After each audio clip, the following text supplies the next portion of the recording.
The new one. This is the Willis Twin Tower Show, right here on the Ballroom Network. We're here to rock and bring you the dirt.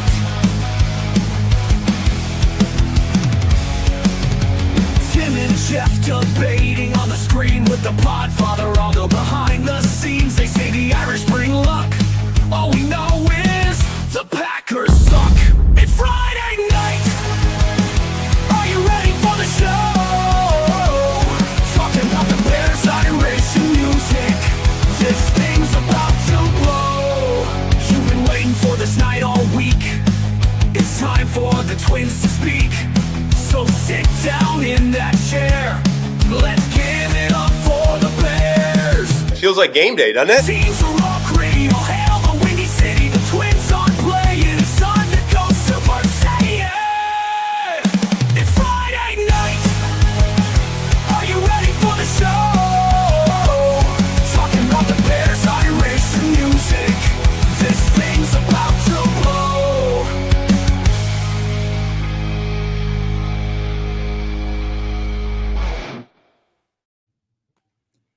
What's up, Bears fans? Welcome back to another edition of the Willis Twin Towers podcast.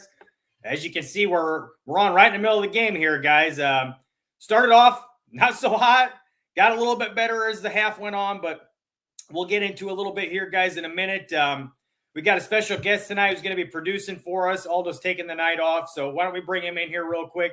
Tooch, why don't you invite yourself on and say hello to everybody. Hello, everybody. That intro was fire, man. Isn't it good, man? Aldo really he put everything together for that one. I got to give Tim some credit. He came up with those lyrics, but Aldo put together an awesome intro with that, man. The karate guys. That was fantastic. Yeah, that's Aldo was putting that. He was like, there was one he put together of it, and he said for us to fight because that's AI generated, and it had us like hugging. That's not fighting at all. But Tooch, I know you guys have talked about on Bare Their Souls how he uses that Suno app. And ever since he was telling me about that and like all these AI generated songs and stuff, I was like, all right, I'm giving this a try. And so I just came up with some lyrics, and it took a couple times to get exactly what I wanted. And I'm telling you, it takes like, you can give it all the prompts you want. Like, I want this style of music. I want male singer, blah, blah, blah, blah, blah. But once you get... After a few times, I'm like, man, that's the one. That is awesome. And that, I'm telling you, that is like the coolest app ever, because you can just come up with, I've literally done like 5 songs now and I put on there because I have got to try that. I know, it's so cool. It is pretty sweet. Was one of you guys is a drummer, huh? I'm a drummer. Yeah. Nice. Tim, so, okay, long story short, we're both drummers. I actually own a drum set. Tim actually own 2 drum sets, really, but I have a drum set. Do you still have that old Enforcer? Yes. I forgot about that. But anyways, it's got new heads and everything. But it's right now it's in my garage because my shed got blown away last year. And so that was in the shed. So I had to take it all down and put it in my garage. Well, I'll try to make this quick to keep it short.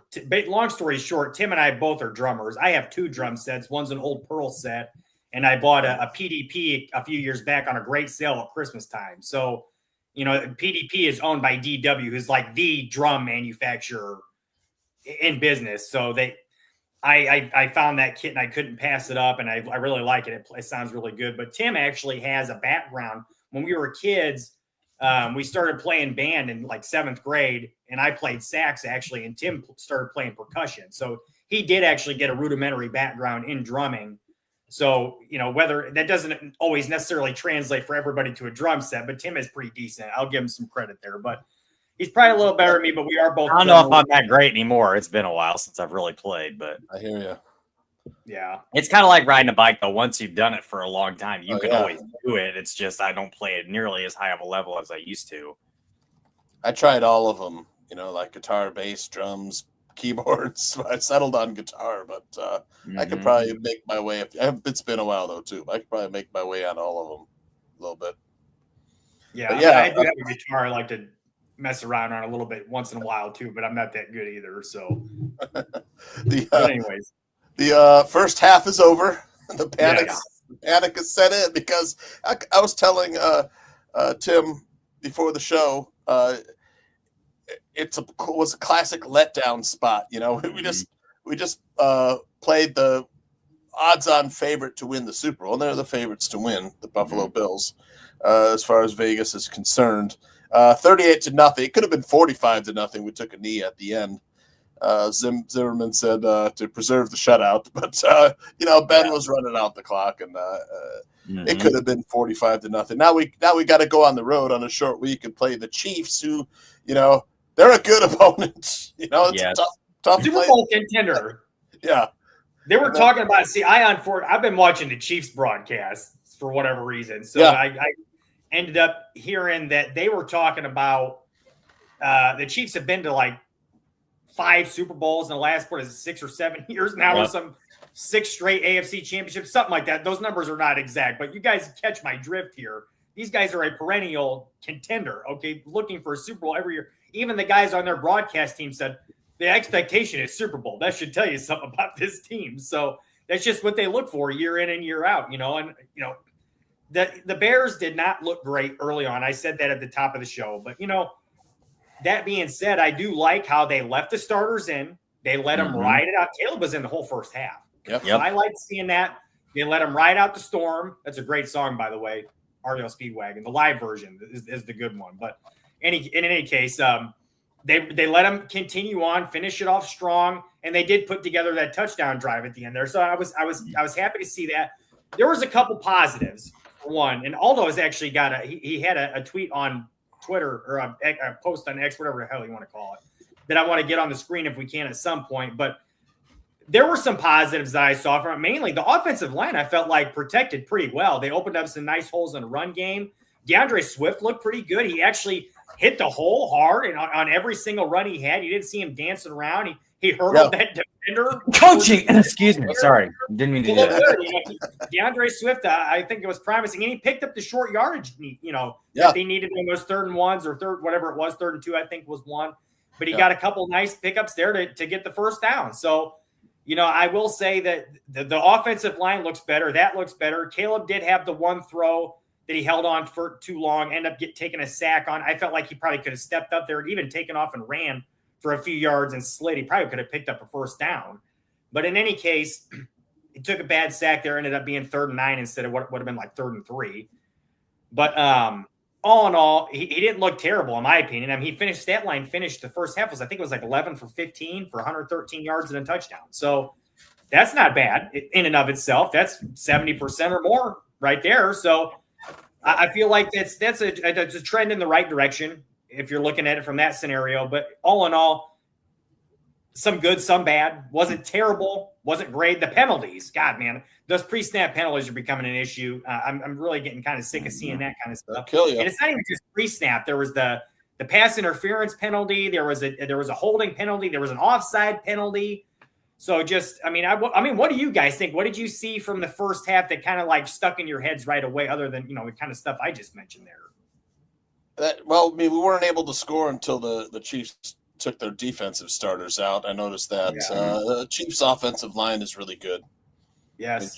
Trey Smith was handling whoever he was across from pretty. You guys see that block he made when Dominique Robinson got a sack on Mahomes? Yep. I saw a guy on Twitter say it was both a chop block and a clip. And I was like, first of all, a chop block, one defender has to be going low and one has to be going high. Both guys were up high. Secondly, a clip is behind a clip, or he said it was behind the back. He wasn't behind the back. He was off to his side. It was a fully legal block. He's protecting his quarterback, and that's called helping. That's exactly what he's supposed to do in that situation. He saw a guy coming free, beat the tackle on the other side of him. He said, "Oh, I better get in there and save the day here." Knocked him down. Saved the sack, prevented the sack from happening. So it was just a good play. Yep. But I mean, I'm sorry to cut you off, Tooch. Oh, it's all right. The Roma Dunze Alameda Zacchaeus looked to be. I'm worried like DJ Moore might become the third option and start to pout. It's early, but I'm wondering if they were just trying to get the other guys involved right now. Because Roma they know Dunze DJ is played going to get great the ball. Well, I think part of it too is just Caleb and Rome just have that chemistry. If Caleb ever feels like he's in trouble, that's where he's looking to go. Yep. So I 100% see everything you guys are saying. I saw the same things. To me, it's, again, this is a Super Bowl contending team, like you guys both mentioned, and it's also the defense. To me, struggled early, and and I was talking to Riker, my son, about this because he was talking about some plays on Noah Sewell, and he's like, "Man, it's just getting burnt right and left, and blah blah blah." And I'm like, "Well, that's the Tremaine Edmonds effect that we take for granted too, because I've been a critic of his on our show many times." Not that I don't think he's a great player. I just think that for what they've paid him, he should be making more plays than he does. And I feel like he doesn't finish well enough, often enough. But you can definitely see the difference when he's not on the field, what that looks like. And the middle of the field was just wide open the whole first half when Mahomes was out there, at least. Now, I also want to point out, and I'm not one to typically be this way, but when it does come to the Kansas City Chiefs, they definitely get their fair share of penalties called their way or not called their way. For instance, on that first drive for Kansas City, it's that third down play where Mahomes gets in the scramble drill. It's a clear and blatant hold on Montez Sweat. I mean, plain as day. You see Montez have his hands up in the air to the officials like, hello, you don't see this? I'm being held like I've never been held in my life, like my mother's holding me as a baby. And no call, no nothing. But, of course, really ticky-tack stuff getting called on our side of the ball, too. Now, granted, the penalties have to get cleaned up, but I thought that was a very ticky-tack pass interference penalty on Nashawn Wright. Obviously, the face mask was a penalty, but the pass interference was very ticky-tack, and there was definitely a push-off by the receiver on that play. So that could have gone either way. Who's 37 who got hit with that PI when he had his arm wrapped around the guy's back on Trey Flowers, I think. Yeah, Trey Flowers. Like, I was thinking to myself on that play, like, why? You didn't need to do that. You had no chance to make that play. You were right there to make the play. I don't know why you felt the need to wrap around his arm like that. You know you're going to get penalized for that. So that was kind of annoying, but go ahead. My point in a lot of this, too, is it's also impressive because in the past with the Bears, when they would face a team like the Chiefs and they would have struggles early on, they were never able to recover in their games. Offense never found a way to get going until maybe the very end in garbage time where, at that point, the defense is playing soft coverage for the rest of the game. But I was impressed that they struggled the first two drives, made some bad mistakes, including Caleb with the want to fumble, they're the botch snap, whatever you want to call it. But with that being said, to go down in the 2-minute drill and score, regardless if it's the Chiefs' second team defense, I don't think it was their entire second team defense. I think they still had some starters out there. But regardless, to bounce back the way they did, run a 7-play, 70-something yard drive, finishes with a score. That's an impressive look for me because, at the half, it's 20-10. This is not a 20-3 game, which is what we would typically expect from the Bears at the halftime against this kind of team. So, again, too, everything very, very vanilla on the offensive side of the ball for sure. Defense is not – defense is just more or less reacting to the offense, so not so much vanilla there. But I will say I'm more concerned with the way the defense played in the first half than I am the offense. Just because it is harder to get going. You're playing very vanilla. You're playing a very, very, very good City defense. But again, with the Bears defense, you're missing Kyler Gordon. You're missing Tremaine Edmonds. You're missing. You have Ruben Hippolyte out there starting at the Sam spot. Like you've got a lot of young players in there, and a lot of your core veterans not playing. Jalen Johnson obviously not being out there. Like, this defense is going to look a lot different week one. At least we hope, as long as Jalen Johnson's healthy and we see those other guys back out there. So, again, I take all this with a grain of salt. This is the preseason. I'm not going to be too high or too low on it. I've seen a lot of overreactions on Twitter, and that we have some private messaging groups here that Jeff and I are in, Tooch, you as well, and there's a lot of talk back and forth about all this. So, again, I'm not going to lean too much into this either way, but I do see some positives, and I see some things that definitely need to be worked on before week 1. And I'm sure that Ben Johnson, the way he's been thus far, the way his standard is, he's not going to allow that stuff to continue. He's going to be on the details, and that stuff's going to get cleaned up. Cairo Sanchez misses a 47-yard field goal. I thought I saw that. Yeah. Yep. If you guys see me looking up, that's what I'm doing is checking and seeing what's going on with the game. Yeah. But anyhow, I wanted to mention a couple things real quick too that I almost forgot about. You mentioned the defense, Tim. You know, to me, I saw a tweet from Greg earlier, Greg Gabriel, resident scout here on the bar room. He was talking about the defense, and I don't know if it was the exact word he used, but something along the lines of uninspired. They weren't playing very hard. They didn't look like they really had energy out there. And that's kind of what I saw too. They didn't really look like they had much juice. The defensive line was getting worked early on in the game. I mean, they weren't getting any pressure in the pass game. They weren't getting any kind of push in the run game whatsoever. They were just getting beat up on. And, you know, they weren't getting anything from any of their guys. I mean, I don't think Grady Jarrett was playing, but Dexter wasn't really getting much going inside.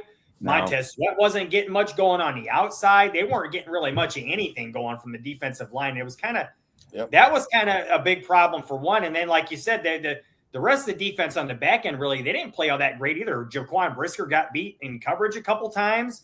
There was Nahshon Wright got beat on the deep ball. I don't know if you heard me. I said Nahshon Wright got beat on that deep ball. That was another big one. So I just felt like there was a couple. The defense was kind of concerning tonight, Tim. I agree with you on that. That was a little bit of one of those things where you want to see them play a little bit better. They're on the road. You have to kind of give some credit towards that because Kansas City does play in a tough environment there. That's a hard place to go in and play on the road.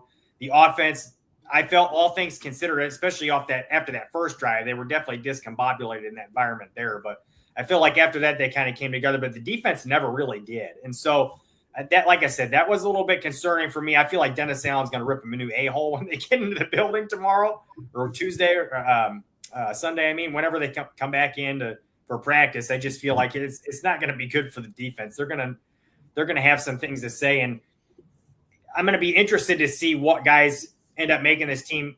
Real quick before I switch it back over to you, Tooch, because I want to get your thoughts on some of this stuff. But J2K is a regular listener to the show, and he mentioned to me, it was a couple months ago, we was talking on the show about how he thought Dominique Robinson was going to make this roster because of the way Dennis Allen likes bigger defensive ends. And this is really before anything we'd heard about Robinson playing well and hearing things from the coaching staff and stuff. And I was very, at that point, skeptical that was going to be the case because of what he'd done here in his past. I just, was saying, I don't see that being the case.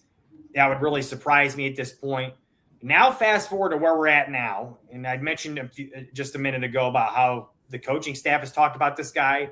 They've mentioned how he's turned some heads and he's looked good in practice.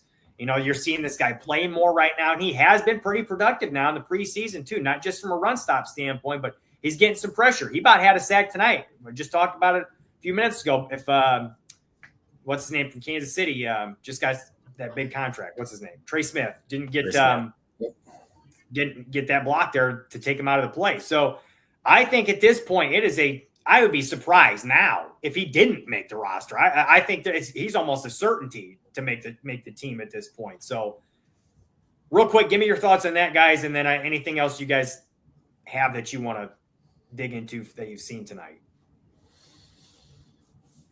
Go ahead, Tooch. All right. Jeff knows my opinion on this probably. I mean, look, Ben Johnson said there was going to be peaks and valleys.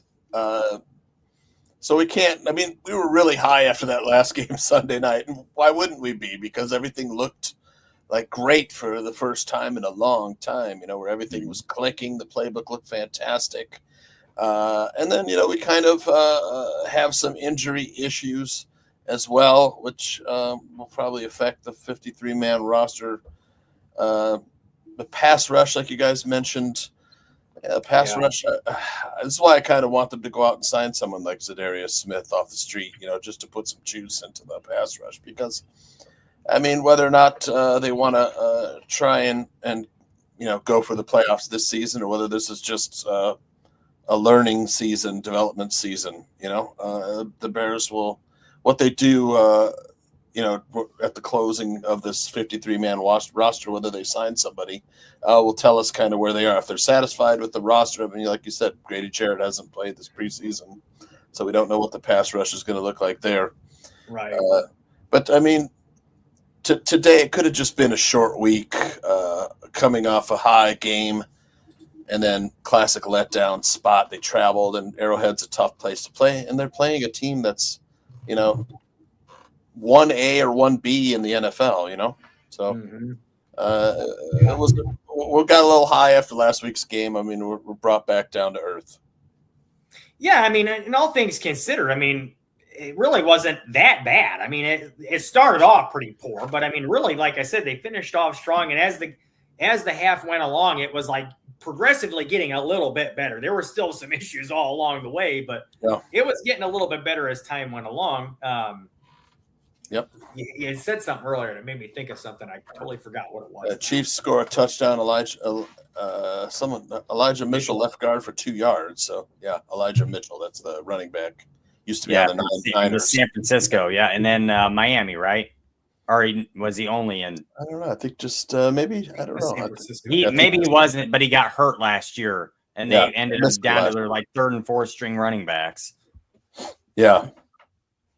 Oh, I remember what I was thinking about now. You mentioned wanting them to bring in somebody like as a Darius Smith, because of, obviously that we've been clamoring for this for a while now. It wasn't just because of tonight. A lot of us have wanted them to bring in some kind of depth on the defensive line, some kind of help there.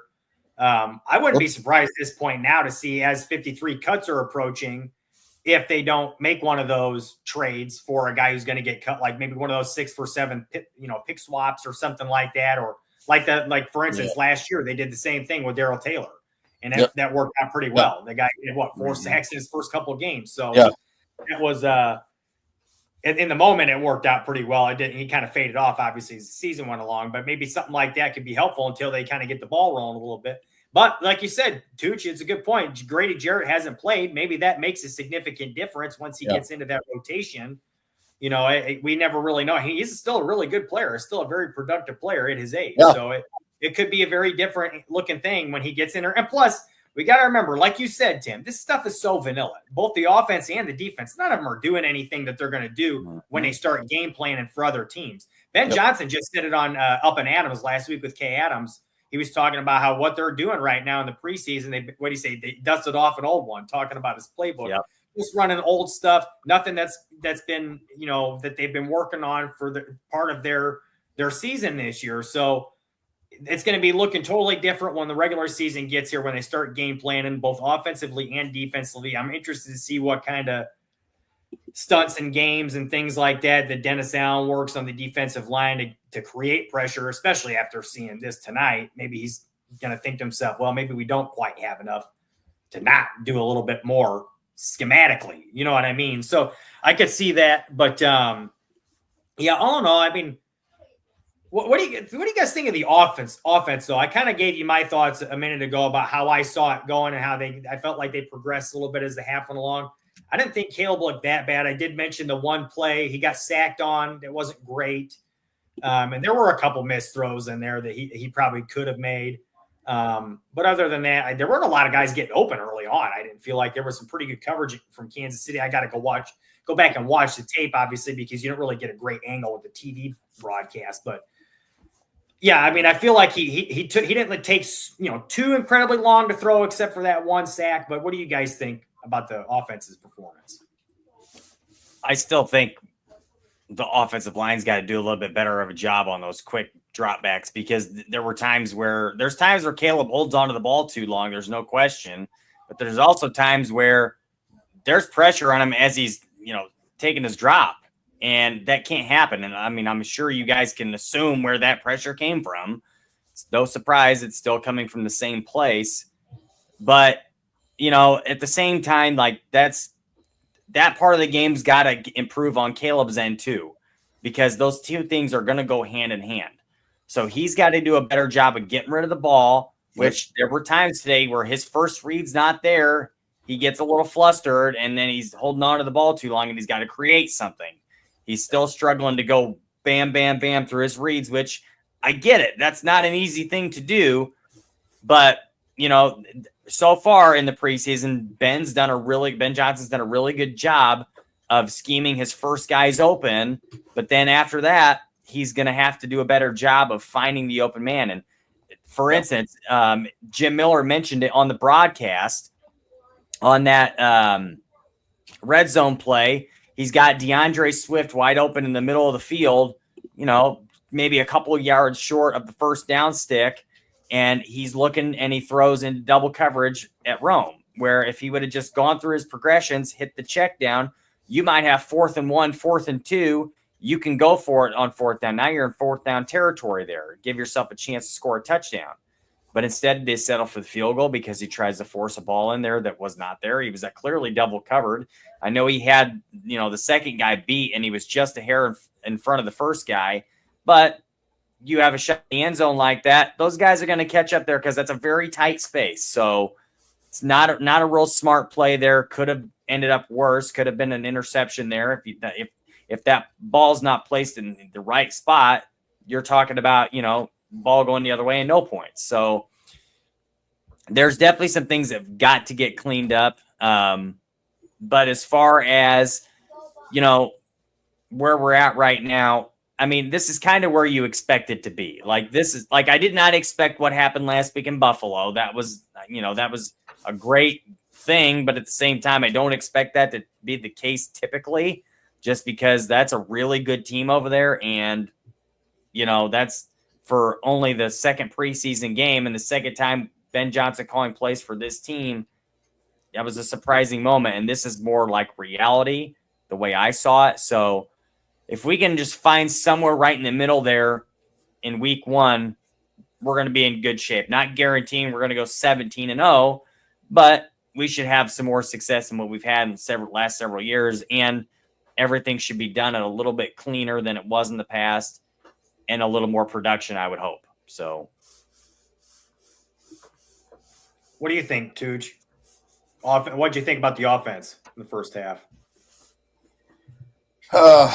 Man, I'm still in shock a little bit, just I was so high from last week, but again, it's the preseason and I can't get too emotional about it. But the thing is that I don't know what to expect for this team, really.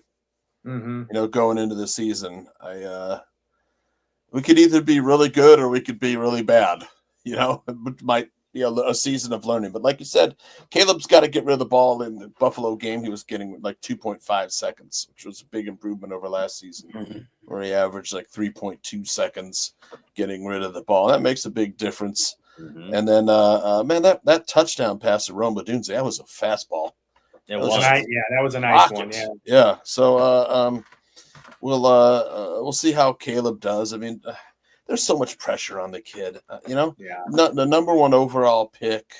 And then, the first preseason game, he didn't even play in the game. And after the game was over, it was all just Caleb's going to be a bust. And, that's the kind of media narrative that he's dealing with. That's a lot of pressure for the kid. And then he has the, fortune or misfortune of being a Bears quarterback, which is, it just compounds the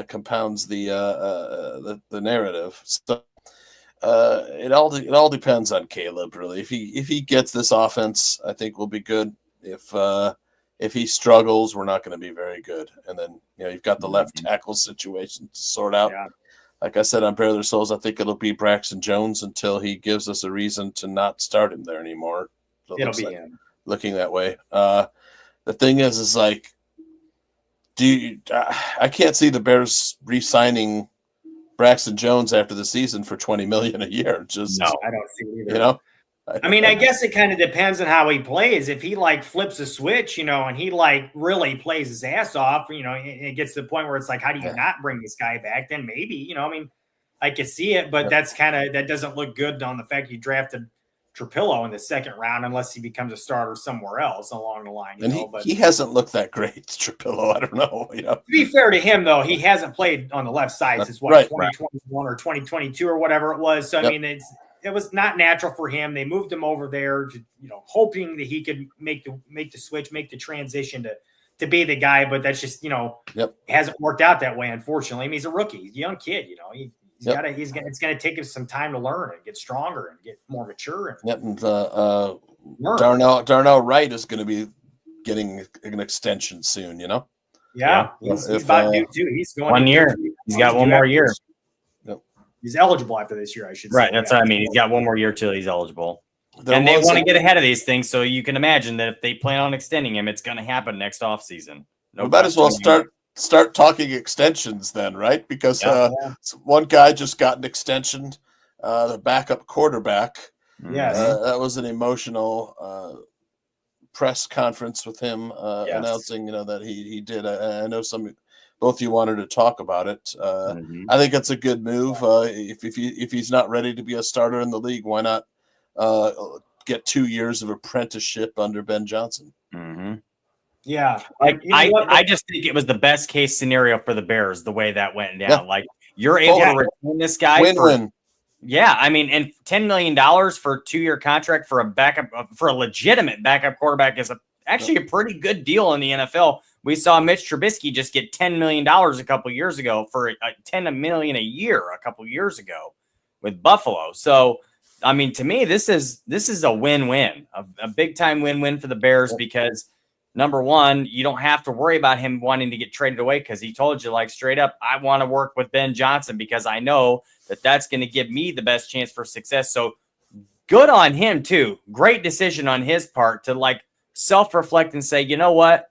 I'm probably not ready for that yet, and this is the guy that can get me to where I want to be. So my best case scenario here is to stay a backup quarterback, continue to learn, and work under this guy, this quarterback guru, who now this is like a situation similar to what we saw last year in Minnesota. Like, hey, career backup quarterback that has never been anything in the league, and Sam Darnold, and Kevin O'Connell turns him into almost a Pro Bowl quarterback last year. So great on Tyson for making that decision. And also, this is, like I said, best case scenario for the Bears because now they've got their backup quarterback locked up for a couple of years. Yep. And in my opinion, Tyson Bagent might be the best backup quarterback in the NFL right now as far as like ascension and where he's trending. Like this kid has all the talent in the world for a Division II quarterback to come in here with, he's just a smart player. Doesn't have quite the same physical tools as some of these other quarterbacks do, like the Mahomes and the Calebs and some of the others. But cerebrally and hard work wise, this guy is like everything that you want. And personally, if you want my opinion on this, based on just like what I've deciphered from these press conferences and what we're hearing, I think that Ben Johnson likes Tyson Bagent more too. Not that he thinks that he's the better talent, but he just likes this kid a lot. Maybe even more than he likes Caleb in that sense. Not that he believes that he's the better quarterback, because I think we all know the obvious answer to that. And, Caleb is the future of the franchise. But Tyson's just that kind of kid that every coach wants to coach. And, like, those are the kids that I enjoy coaching on my wrestling teams, the kids that work their tails off, want to be the best that they can be. They don't look for excuses as to why they're not doing well or why they can't do this, why they can't do that. They just make it work and they make it happen. Those are the kind of kids that you want. So based on what I'm gathering, what it looks like to me is that's exactly the opinion that this coaching staff has. And we know this is what the front office has on him. They love this kid. And it works his ass off. Yeah. And I heard, I don't know if it's true, but I heard there was rumors that a few teams were looking at making a move for Tyson Bagent, including the Saints. And Poles said, no, thanks. We love this kid. We don't have any intention of getting rid of him. So I don't know if there's any truth to that. But, I doubt that's true. And it might not be. It might not be. That could just be total speculation from a nonsense source. But Well, It wouldn't surprise me either. Is it possible that he works harder than Caleb Williams? I don't think it's just possible. I think it's highly likely at this point, Tooch. I really do. Ben Johnson did say that nobody works as hard as Tyson Bagent. Yeah. So, I mean, it's, he's, I don't think that's necessarily like what's the word I'm looking for? It's not a knock on Caleb by any means. Right. It's not necessarily a knock on Caleb. I mean, the kid is just a phenomenal worker. And Caleb, by all accounts, from everybody I've heard, even the national reporters who've talked about Caleb that have said things about him recently, that he's been putting in that work. He's been working extremely hard to get to where he needs to go, doing everything he can to be where he needs to be. And look, I mean, before I don't mean to like switch gears or anything here really, but just about Caleb real quick. That's the one thing that I've noticed that's pretty promising to me is all the big plays that we've seen from him in this preseason. None of them are that off script stuff that we know he can do. It's the other stuff, the timing throws, the stuff that we want to see him improve on. He's doing it. And even today, he looked much better in a lot of those aspects than he did all last year. So, but just to switch back to Tyson, look, you mentioned, you had a good point, Tim. He's like the ideal backup quarterback you want. He really is. I mean, it's a guy that is going to come in. He's going to work his ass off. He's going to do the job. You can count on him to not lose you a game. He's going to understand what his responsibilities are. He's going to get the ball out quickly for the most part. It's what he does. Now, does he have the arm talent of Caleb Williams? No. Does he have the athleticism that Caleb has, the ability to escape the pocket and whatnot? Not quite, no. But he's still good in both of those areas, more than adequate, more so than a lot of other quarterbacks are. So I feel like in his particular situation, I thought it was a really mature decision from him because I didn't think that. I mean, I was a little surprised by it when I first heard about it because for the Bears, I think it makes a ton of sense. Of course, you want to bring this guy back. He's an ideal backup quarterback, and really $10 million for 2 years. That's not that bad for a quarterback. For backup. Yes, I think Chase Daniel made a lot more than that every year when he was backing teams up. And you look at the ceilings of those two guys. I'll take Bagents all day long. Yeah. So. And then you're talking about a guy like Ben Johnson. He mentioned before, like, look, this is, I said just a second ago, is a mature decision because of that fact. Look, he looked internally and he said, look, I can make the best of myself by staying where I'm at right now. Maybe I could go start somewhere else now, but is that going to be the best opportunity for me to become the best I can be to be a starting caliber quarterback in this league? Because now maybe he rides out a majority of his contract. He becomes a better player. He puts better film out there. Maybe a team trades for him now. Or maybe once he rides out his contract, the team signs him to a huge contract in free agency, something like that.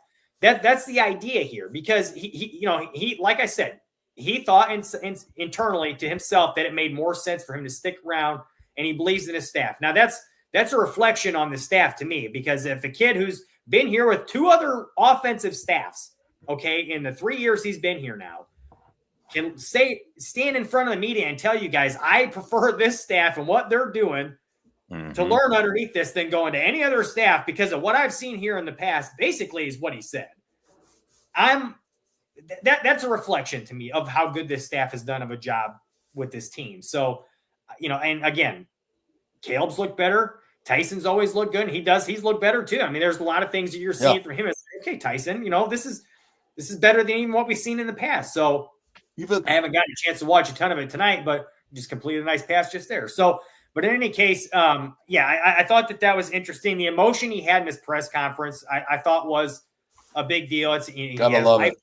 Now I was emotional. Yeah. I can't remember who it was that asked him the question, but somebody asked him about, what it's going to do for him and his family. He mentioned how there's so many people whose lives are going to change now and how many people he can help. And that's where he started to get emotional, talking about how his dad didn't have running water when he was a kid, Yep. And this is just one of those things where it's like, it's coming to fruition for him. Like, I've really done something for myself here. So I loved hearing that, Ben Johnson talking about him in his press conference, how he reminds him a lot of himself. They're a lot of the same kind of person. And, they're all business when they go into the room. That's you love hearing that kind of stuff. That's exactly the kind of backup quarterback you want to have on your team. So if something were to happen, he's got to come in. You feel very comfortable with him coming in and taking over the offense in a pinch. So Anything else you guys want to add to that real quick? Even Austin Reed looks improved. Yeah, he does. He's got a really strong arm. That kid. Yes, he does. Yeah, like, he does. He looks more athletic too. He's like worked out an off-season program. Improved his body and athleticism. So if Bajent were to go, I feel okay. But we locked him up, so Bajent will be here for 2 more years. Mm-hmm. Love seeing it. Yeah, I mean it's basically the same timeline as Caleb too. Interestingly enough. Bajent's still in the game. 3rd and 3 at the Kansas City 36. I'm showing, but let's see what else. Can we put to bed really quick that there's a competition for the number 2 quarterback spot right now? I think there's not. I don't think anybody's arguing that anymore. No, I mean I think it's I thought it was pretty obvious from the very beginning that Keenum was brought in here to be. I don't think it was ever going to be a true competition for who the number 2 quarterback was going to be. It was more of, we want this guy in the room for what he can provide our other quarterbacks to help them grow in their game. I think it's a discussion for another day, but I think really what the question is now is like, do you keep 3 or do you make the unfortunate decision of cutting Case Keenum and maybe hoping he's going to stick to practice?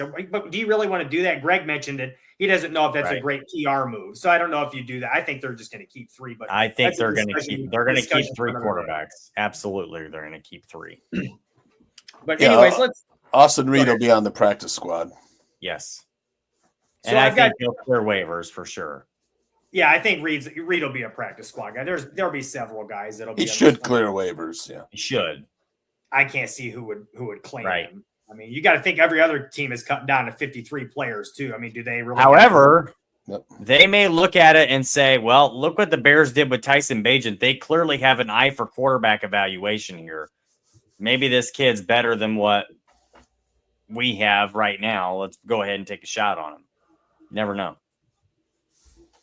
I mean, if you're the Bears, that's I don't think you can block that move. Are you gonna put 4 quarterbacks on your 53? No way. No, exactly. I mean, there's not enough room. Yeah, you bite the bullet on that one, but yeah, but at the same time, you can't. Left tackle position still, up for debate. I thought Braxton looked pretty good tonight from what I saw from him. He did give up a pressure. He gave up. I don't know if it was just a pressure, if it was a sack. I can't remember. I think it was a pressure. I just think, and I've been saying this from the beginning, it's not that I believe that he wasn't going to be the day 1 starter, but I still think that it's his job to lose at this point. And by his job to lose, I mean he's going to lose it at some point. And I just don't think right now is that time, because Ozzie, like you talked about earlier, Tooch, he's just not comfortable on that left side right now. Yep. But I think that in the long run, that is the best case scenario for the Bears, and that is what they really want to happen, is for Trapillo to be able to take over that left tackle role, and then you can have like Amagaji. I mean, Amagaji would be a good option too. I just think that the injury concern with him, Theo Benedict. Yeah. I think what about the Canadian Eagle? I will say this. He's looked mighty impressive. He's played really well. He has improved a lot since last year. Yeah. He has looked solid. Do I think that he's your starting left tackle game 1? No, but I think he's definitely made himself a shoe-in to make the 53-man roster at this point. Yeah, I think he makes the roster. If Braxton Jones goes out for a week with an injury, who takes his place? It's got to be Benedict. Well, at this point, I think it is Theo Benedict, because Karan Amagaji still can't stay on the field, and that's part of why I think your best case scenario would be for Ozzie Trapillo to take that job. But I still think that he that's the future of the position for the team, is to put Ozzie there, and maybe they don't have any plans for him to end up being there this year. All off season, you're working on the left side and the left side only, and that's where you're going next year. You're going to be the left tackle of the future. Well, I don't know. Benedict has been the most consistent player at left tackle this preseason. Who is? Benedict has been the most. Yeah, probably. Well, I mean, he's gone against lesser competition, but he's right. I was going to say, I feel like Braxton has played much better last couple weeks. He had the rough first game, but he's he has looked much better between tonight and last week, I feel like. And I think at this point, he has to at this point. In my mind, he's going to be the starter week 1. Yeah, he'll be the starter until he gives us a reason to put someone else in. Or gets hurt or whatever, Yep. Yeah. I mean, it's a conversation for another day. I mean, obviously, we can talk about it more at length another time because this is not a decision you got to make tomorrow. But, are they going to keep 5 tackles on the roster, though? Because fourth that's what quarter just started. Bears are on the Kansas City 5-yard line now. Tyson Bagent scrambled 8 yards from the 13th. So maybe we put it in here, be 27-17. Do you guys sense a comeback here in the Bears? Against the second and third team? That's the second third team. Yeah. Guys fighting for jobs, maybe. I don't want to say a good chance, but there is definitely a chance that could happen. Yeah. And then I guess we could talk about some of the injuries that have been plaguing this team.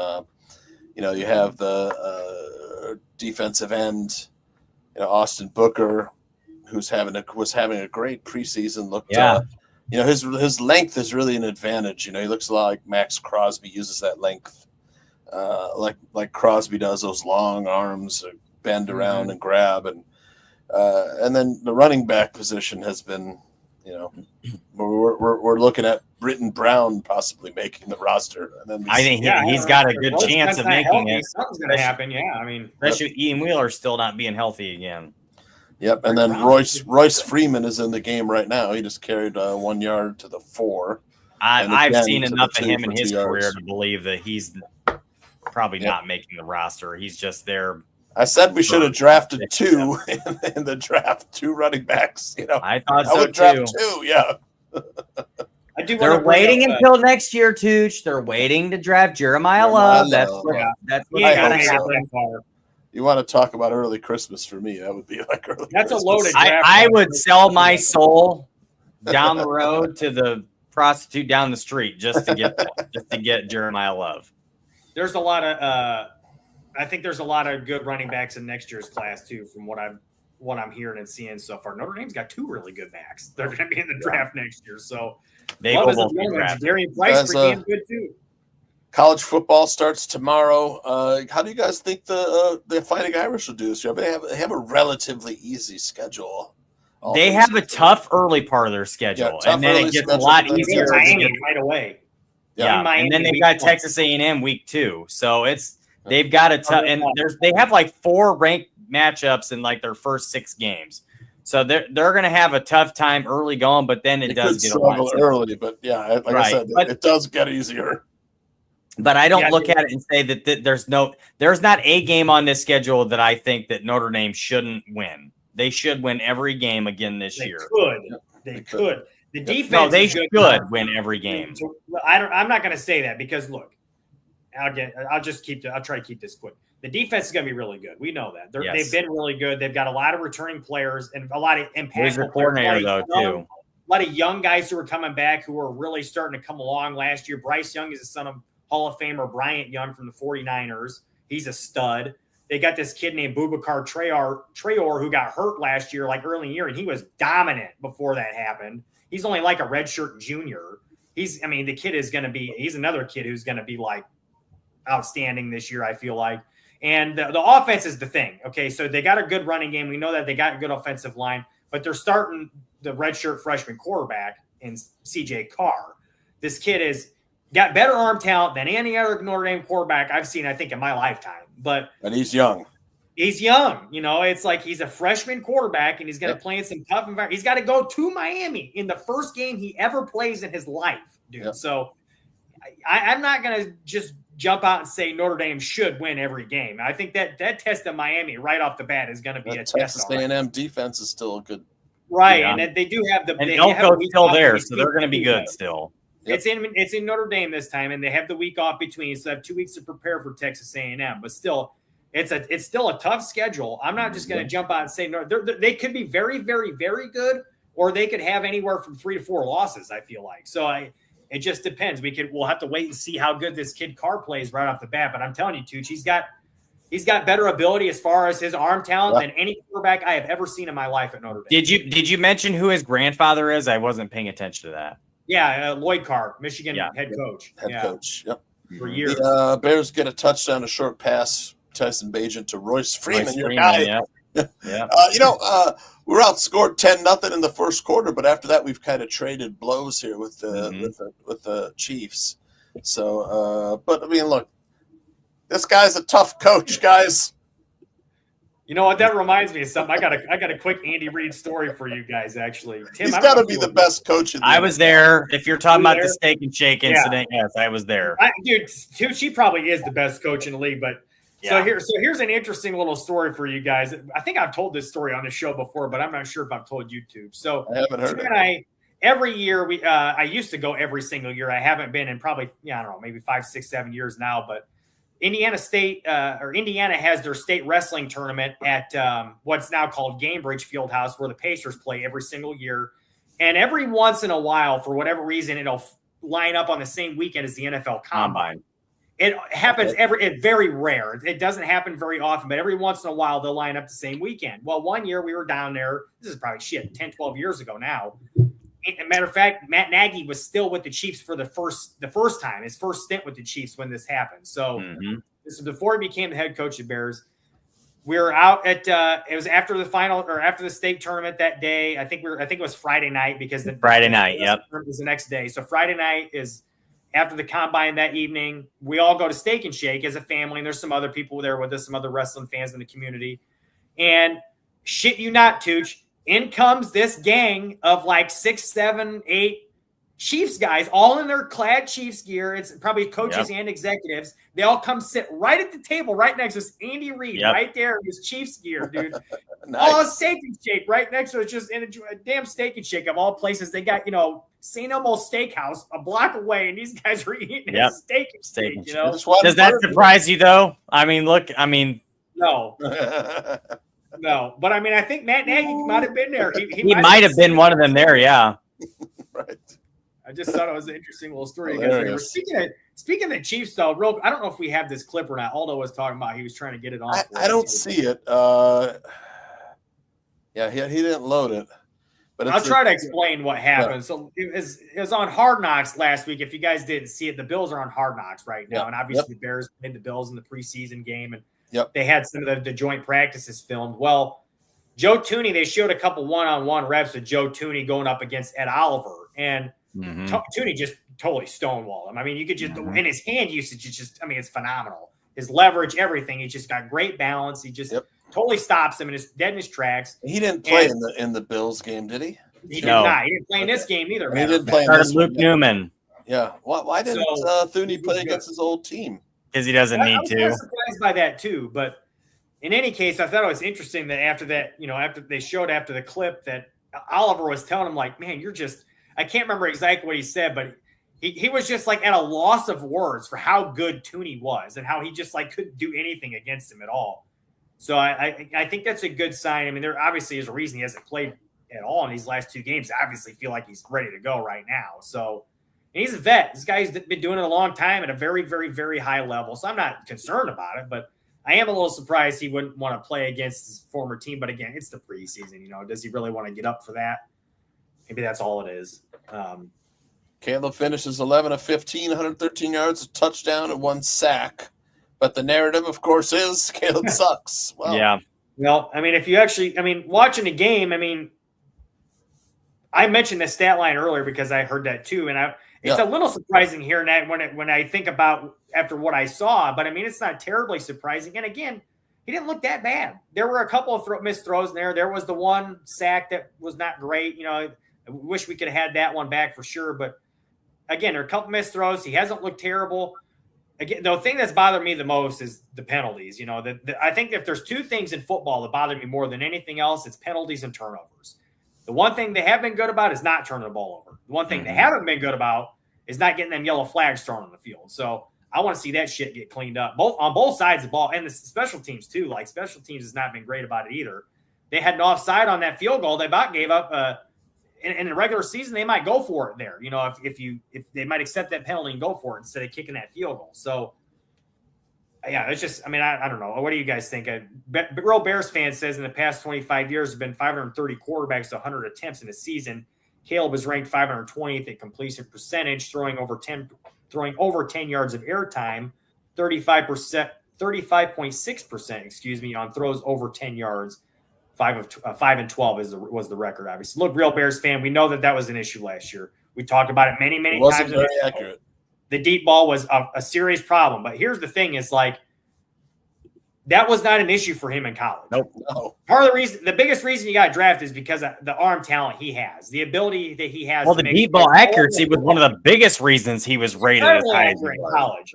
So seeing him last year at the NFL level missing on a lot of that stuff was concerning. Now, we showed a clip on our show last week of Ben Johnson in his press conference talking about that stuff and the miscues from last year, and he basically mentioned that a lot of it's just footwork. Making sure the footwork's right. His throwing mechanics are great. That's what he said in the press conference. There's nothing wrong with his mechanics. They're perfect. It's beautiful throwing motion. It's been ingrained in from a young age. But the footwork is usually the biggest culprit behind that, and it most certainly was with him last year. It looks to me like it's gotten cleaned up quite a bit. It's not perfect, but he has looked a lot better to me. Hey, I mean, well, I'll give real quick, Tooch. Real quick, I was just going to say, I'll give you an example. Tonight, there was a throw to the left side. I think it was to Rome. It was the completion before the touchdown. He's wide open down the left side of the field, and you can see his feet open, and he hits him in stride on a ball to the left, to his own left. So, it just, I know it's an early example of that, but maybe that's something he just talked about. They were working on those kinds of things, and then you see it in person in the game. So he's obviously taking the coaching.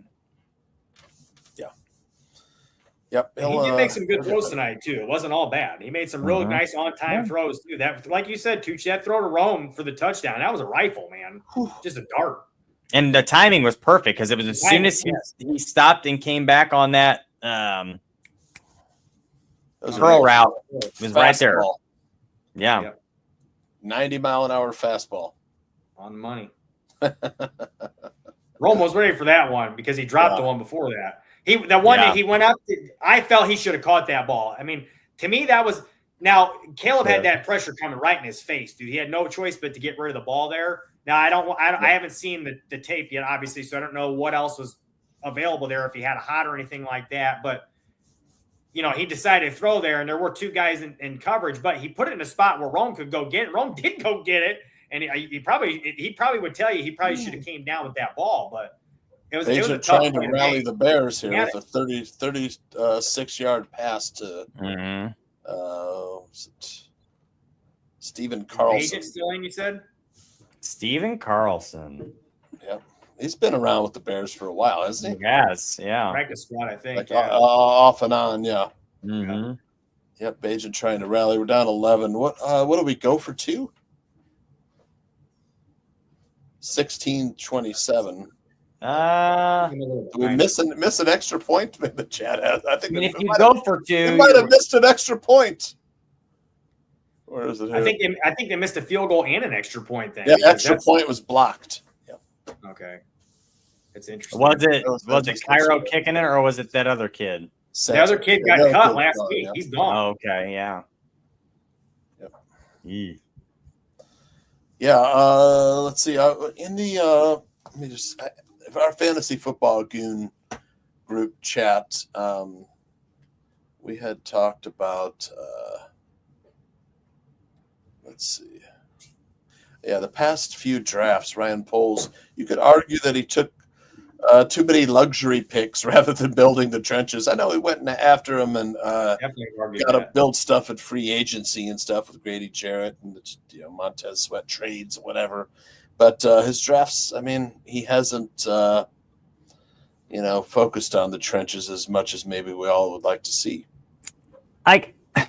This is where I have a really tough time with this because I totally agree. The trenches should be your number one priority year in and year out, really, unless you have. Look at the Chiefs. I mean, look at Philly. Look at the Philly. Eagles. I was going to say every year they stockpile it. The Bills.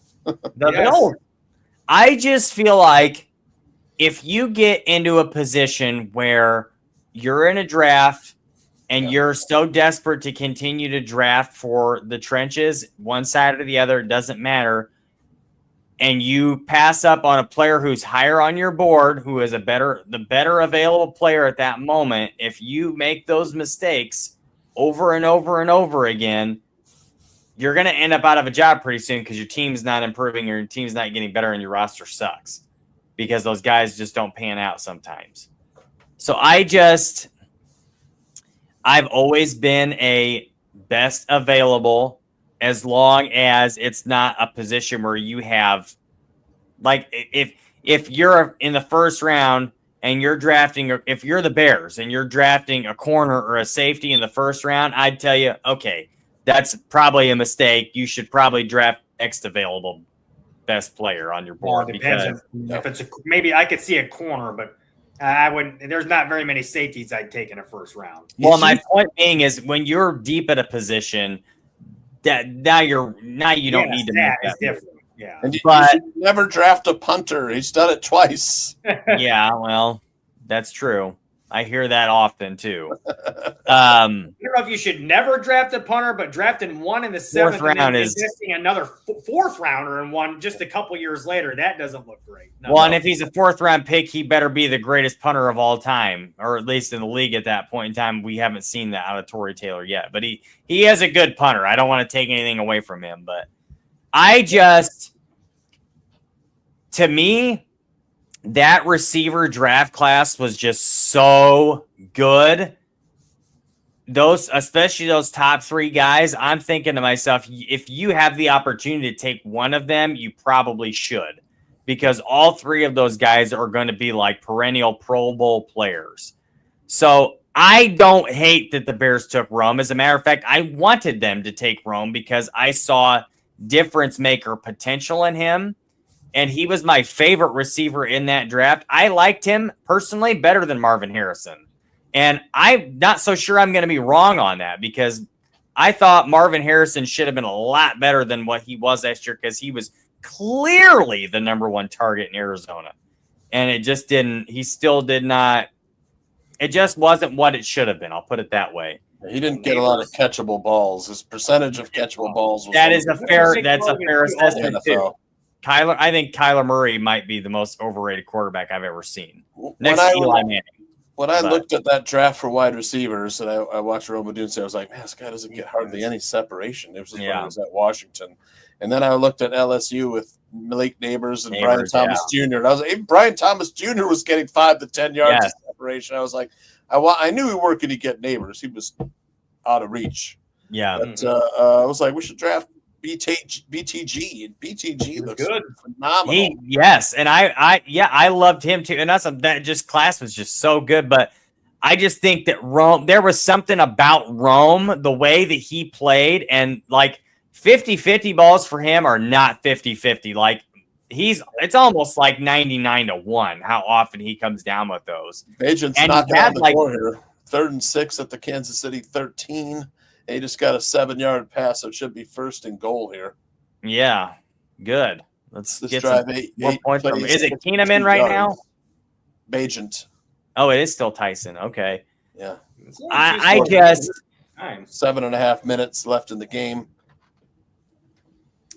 I really like the Rome pick. And I don't know, maybe that's just me being a little biased towards the pick, but I didn't have, I'm not a Washington fan. I didn't just like the kid just because he was on my college football team. There's something about the kid I really liked. It's a character thing for me too, because he's like best character you could ask for in a football player. Yeah.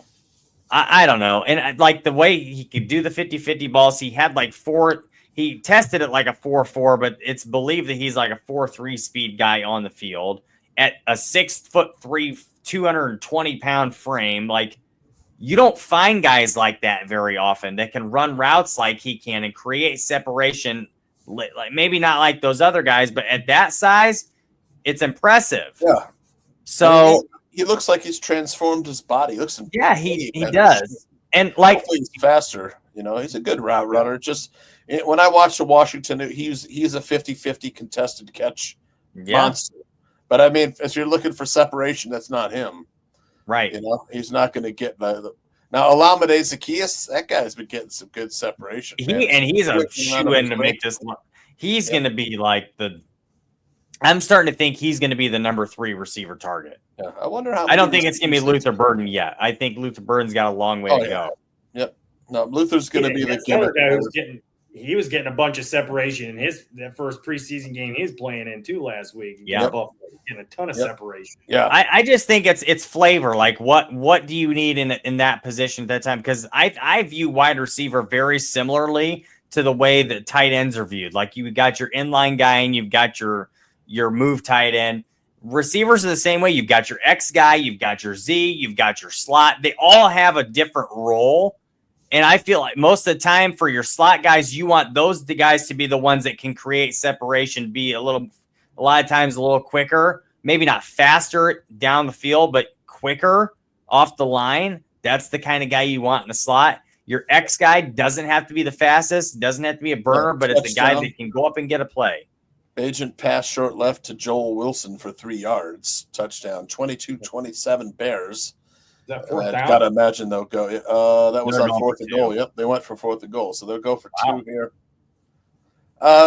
You know what? I think if I were to look into my crystal ball for this Bears season, I would look at this crystal ball and say, and I have this in my notes somewhere. I'm going to pull up my notes, but I'll tell you in a minute why I think this is probably what we'll see.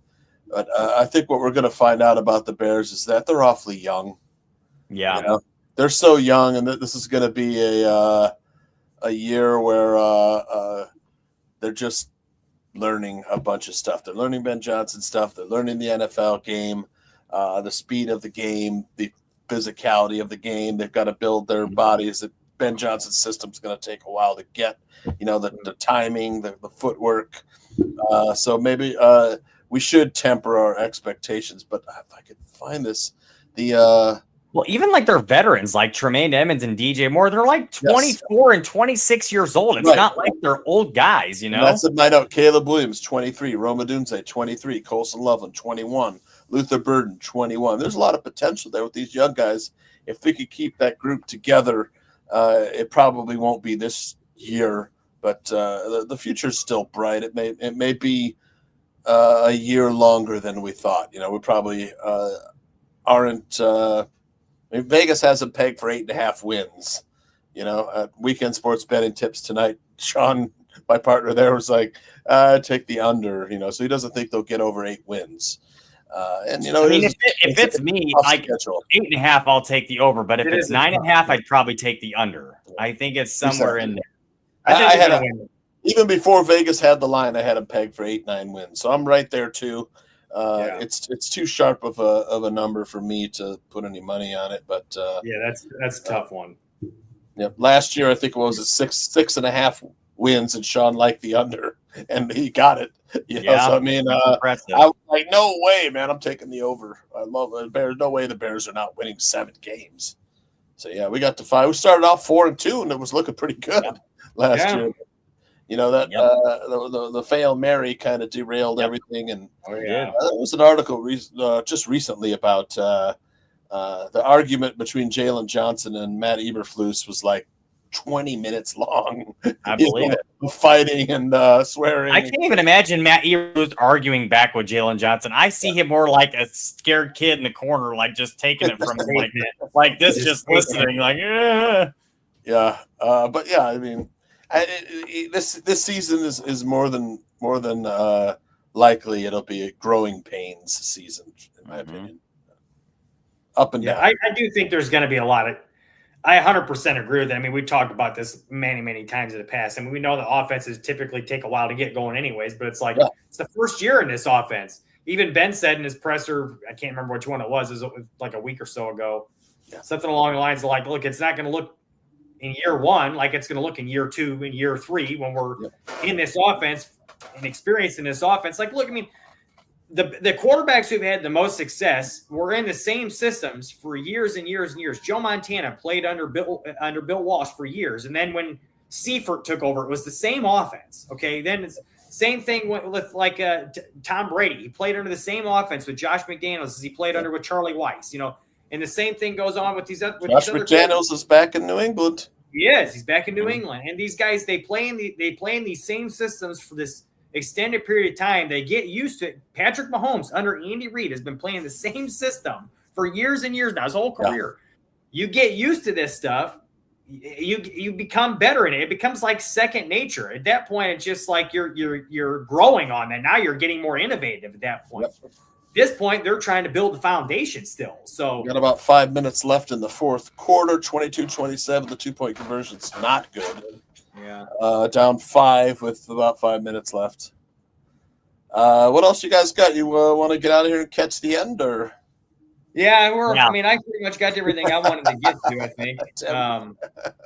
What do you guys think, real quick? What do you guys think of that Brian Robinson signing? I heard a lot of people. I forgot. Yeah, you wanted to talk about I heard a lot of people kind of getting upset about it. How, that's a guy I think the Bears should have gotten. It was only a 6th-round pick they traded for him.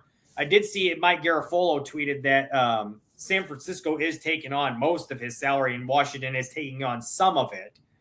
But still, he was on a rookie contract still, right? So it can't be that much. There's people that think that San Francisco could potentially, they could, like in free agency, someone could sign him to a bigger contract, and they might end up getting a 5th-round comp pick or a 4th-round comp pick or something like that for him, as opposed to 6th-rounder they just traded for him. So there's some thought to it. I mean, to me, it's like he's a very meh kind of running back to me. Like, I don't see a lot from him that's like, go get this guy. I mean, sure, the depth isn't great, but it's like, I mean, the way I've seen Britton Brown running right now, I don't think it's all that bad. You know, like, I think people only talk about Brian Robinson after the gunshot wound that he got. That was an incredible thing to come back from his freshman. Right, that's what I'm saying. That's the whole story, is that he came back and he's had a pretty successful career thus far, considering. But I mean, he's not bad. He's not anybody that, like, you know, he's gonna blow your mind or anything like that. Exactly what I was thinking. Just not as colorful as you. Yeah, I mean, in essence, that's. And Roschon just can't stay healthy. So, I mean, there is some argument to this, like maybe they need a depth guy, and they have been working out other running backs too. So still, I mean, and like I said, they've got Ian Wheeler. I mean, if somebody goes down, I mean, one of those potential practice squad backs will end up getting picked up. So put on the active roster. I mean, so, you know, I don't know. They're obviously happy with, interesting to see too. They're happy with Monangai, but then after Swift and Monangai, there's not a lot of depth. Yeah. So that does make me wonder, like maybe they do try to make a move like I said, closer to cut down day, like when we talked about earlier, like maybe the swap for the 6-7 round pick swap for a player that might have gotten cut otherwise, kind of thing. So I would keep an eye on that potentially. But I don't see it. The other talk out there was, maybe we trade for someone like Breece Hall or Kenneth Walker. I don't see that. Maybe Kenneth Walker. Yeah. Maybe Kenneth Walker. He's a candidate. Yeah. Either one would be fine for me, but I mean, it's not happening. No. I heard Kenneth Walker might get cut though. So if that's the case, and you can do like a swap for him, I wouldn't mind that one at all. Carl looks like he's all for getting Kenneth Walker. I would be definitely good for Kenneth Walker, and he's been healthy. Yeah, he hasn't exactly had the best health in the NFL yet, but yeah, it looks like he's healthy so far. So, yeah, I mean, we're out of time. Like I said, I mean, all right, brother. It's probably a good time to get out here, see the rest of this 2-minute warning here, the rest of this game. So, I don't know if you guys have anything you want to add here. My wife is off work tonight, so yeah, I get to spend some time with her. So awesome. Well, I'll let you get to that, Tooch. So, we appreciate you guys being here tonight, guys. As always, thanks, Tooch, for guest appearing with us tonight and giving us your thoughts. That was fun. Just a reminder, guys, as always, to like the video, subscribe to the channel if you're not already. There's a ton of great content here at the Bar Room. Please give us all a follow on X or Twitter if you're not already. I'm @_ Jeff Willis. My partner here is @TimWillis24. And our guest host here, Tooch, is @John Santucci VIP. So until next week, we'll see you guys later, and bear down. Bear down. Not Bears. This is the journey that will never end. New and mightier foes will arise. New adventures will begin. Until then, we bid you farewell.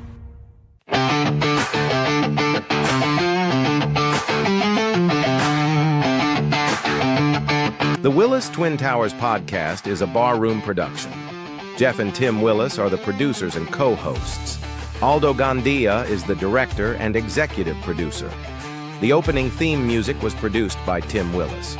Any copywritten material used was under the Fair Use Act for commentary, criticism, and news reporting. This show is also available in audio-only format and can be found wherever you download podcasts. Just search for Barroom Network.